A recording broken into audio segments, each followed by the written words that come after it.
Bonjour tout le monde. Bonjour moi-même. Et bienvenue dans ce nouvel opus du journal DD News, dilué et garanti sans politique. Je suis Nathalie Dattila. Et je suis Didier Biscuit. Il y a encore un souci? Il y a quoi comme souci? Qu'est-ce qui se passe?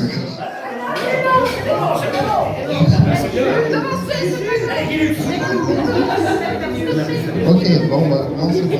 On continue, tant pis.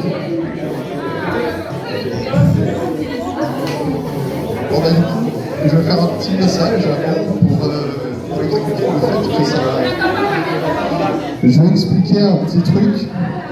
C'est que ça va être utilisé pour faire une vidéo. Et donc, du coup, peut-être qu'on vous entendra en fond. Et du coup, tous les ratés vont être enregistrés aussi. C'est la première fois qu'on le fait devant des personnes comme ça. Donc, du coup, bon visionnage à ceux qui vont la voir plus tard. Et puis, bonne écoute à vous tous. Et merci de l'écouter. On espère qu'on ne vous décevra pas.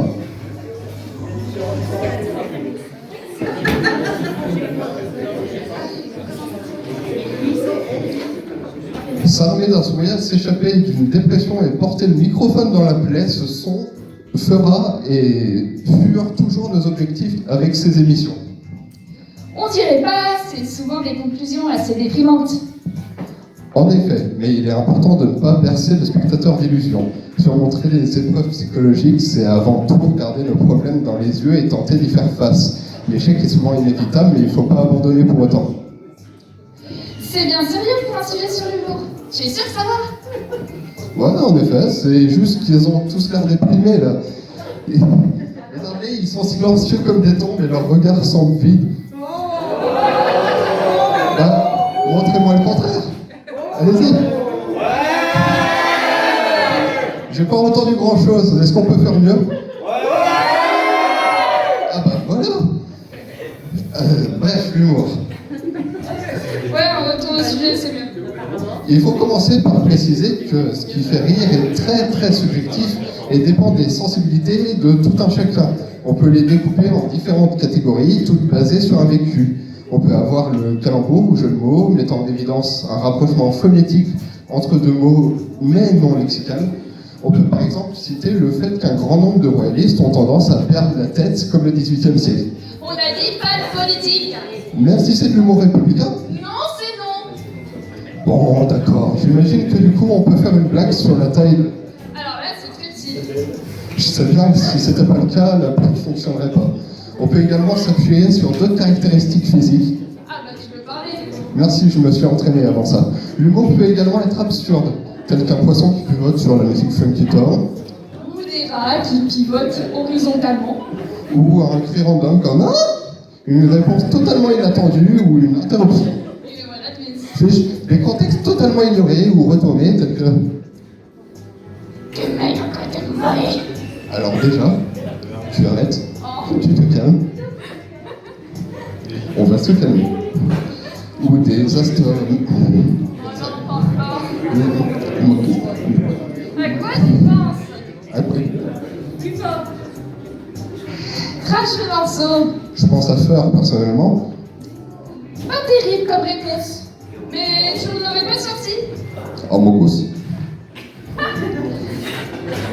C'est la forme d'humour la plus présente dans les mèmes. Elle se base essentiellement sur la surprise du spectateur, qui donne soit une réponse de peur, soit, plus communément, de rire face à l'absurdité de la situation.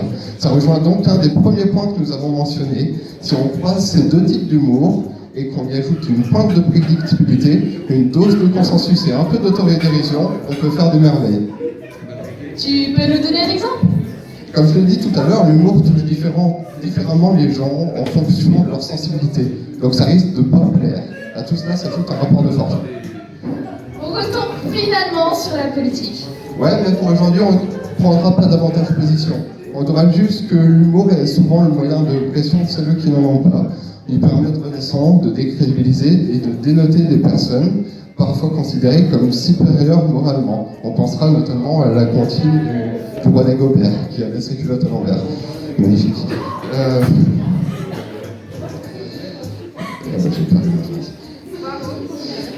En soi, c'est donc un moyen de détrôner les puissants et de les remettre à leur vraie place, des gens aussi perdus et médiocres que nous. Ça permet donc également d'éviter de trop prendre les grosses têtes soi-même.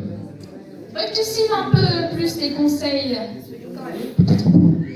Ah bon, pourquoi? Bah, tu te déprécies tellement que souvent, des fois, tu développes le syndrome de l'imposteur. C'est 3 fois rien, je reste après tout un clown, le bouffon, le fou du roi. La preuve, il y en a certains qui ont rigolé à mes blagues. Et rien ne me plaît plus que de vous entendre rire, de vous voir sourire et de vous garder motivé. Parce que si on se dirige un peu vers la fin du monde, c'est surtout pas le moment de baisser les bras. Après, avec un peu de chance, on pourra retourner la situation, la faire pivoter à toute vitesse en diagonale avec la touche 6 et l'envoyer à vitesse grand V dans la stratosphère. La plupart de ce que j'ai cité ici est basé sur des avis et des interviews de Charlie Vanhoenacker et de Guillaume Meurice, tous deux humoristes jusqu'en fin 2023, sur l'émission C'est encore nous, /Jupiter, si tu écoutes la tout, quotidienne qui devient hebdomadaire en septembre 2023 et devient le grand dimanche soir, restant sur France Inter. On doit retenir quoi de tout ça, du coup? Eh ben, sans doute qu'une blague, c'est quand même vachement plus drôle quand on se fout de la gueule d'un politicien, surtout quand il enchaîne les affaires foireuses. Ah oui! Comme Patrick Balkany, maire de Levallois-Perret, assimilé les Républicains célèbres notamment sur sa faute fiscale. Non, on avait dit pas de politique.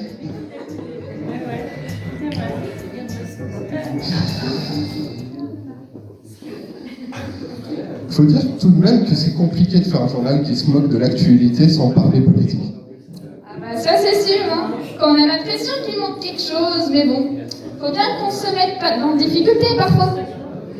Là, c'est pas tant pour se mettre en difficulté, mais c'est essentiellement pour suivre le conseil de Viviane de pas déclencher une guerre civile thermonucléaire. Mais j'imagine que t'as raison.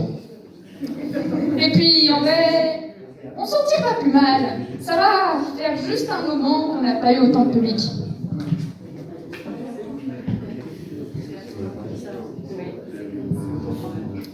Nous continuons avec la rubrique habituelle sur les actualités artistiques. Sauf qu'étant donné les circonstances de cet épisode, je m'abstiendrai de parler de politique aujourd'hui.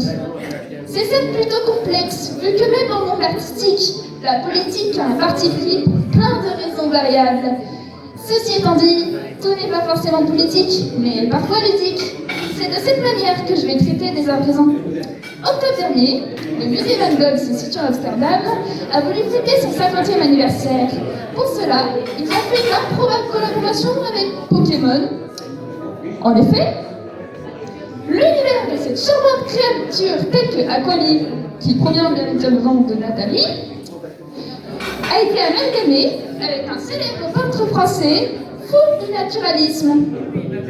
Mais du coup, quel est le lien entre le Lorax et une mauvaise copie pasta? Quel est donc le lien? Bonne question. Je peux au moins affirmer que le style naturalisme irait bien avec la représentation des Pokémon. C'est ce que j'aurais dit s'il n'y avait pas déjà sorti ces dites représentations. Le musée s'est permis de vendre à la boutique Souvenir plusieurs articles promouvant les deux univers, dont des cartes Pokémon. Sans surprise, elles ont vite été dépouillées par les collectionneurs du dimanche, ainsi que... Tiens.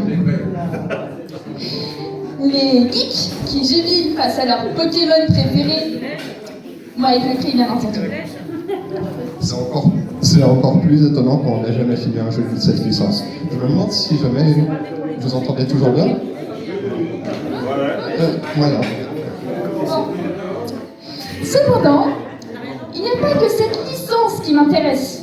Si nous devons parler de jeux vidéo, autant adresser quelques mots sur une des consoles que j'affectionne particulièrement, la grande famille des Nintendo DS. Une panoplie de consoles qu'on connaît pas mal, notamment dans ma génération du coup. Donc je vais vous faire un petit point là-dessus avant de conclure. Donc cette fameuse console est l'inspiration qui a permis de la Nintendo DS, donc notamment celle-là et la Game & Watch, qui du coup a permis un semblant de gagner l'espace tout en étant un confort de jeu inégalable. Non, j'ai pas fait.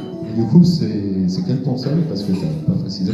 Oh, ça va, j'ai le droit d'oublier. Ça, c'est une Game Boy Advance SP, c'est la dernière des Game Boy en soi. Elle a un écran, elle est rétractable, elle est rétroéclairée. Enfin, pas la mienne du coup. Ouais, elle est très pratique. Ensuite, on on a celle-là, on a celle-là aussi, et donc la Game Boy Advance a permis de créer la DS, et notamment sa petite sœur, du coup, qui est la Nintendo DSi, la première console à avoir une caméra intégrée. Bon, c'est pas forcément une grande avancée technologique, mais voilà, c'est un petit plus.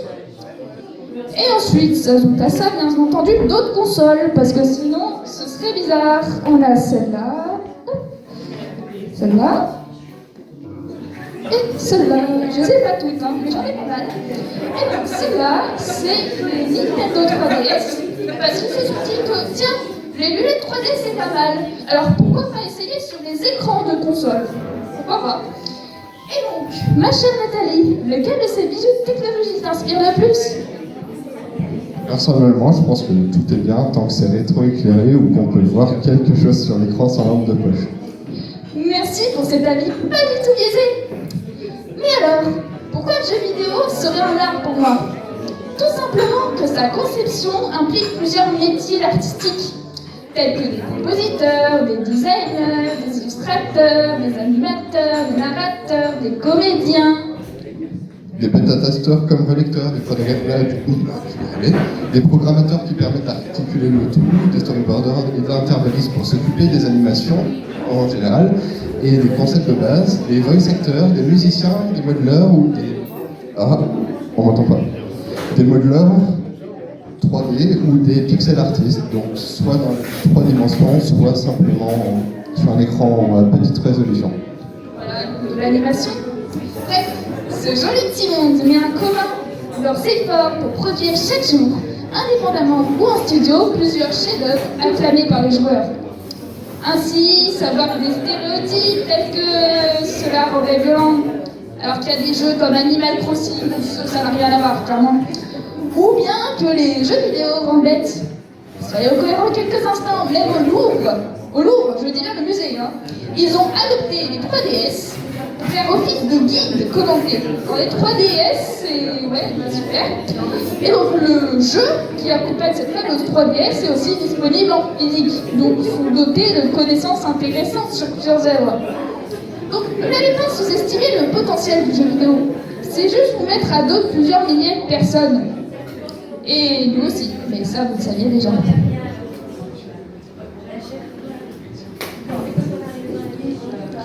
Et bien finalement, on peut dire que vous avez été mieux informés. Vous avez peut-être mieux été informés qu'ailleurs. Bah oui, finalement. Et surtout, rappelez-vous, Que bien que la limitation d'outils peut rendre un travail compliqué, elle peut également parfois être force d'innovation. à la semaine prochaine.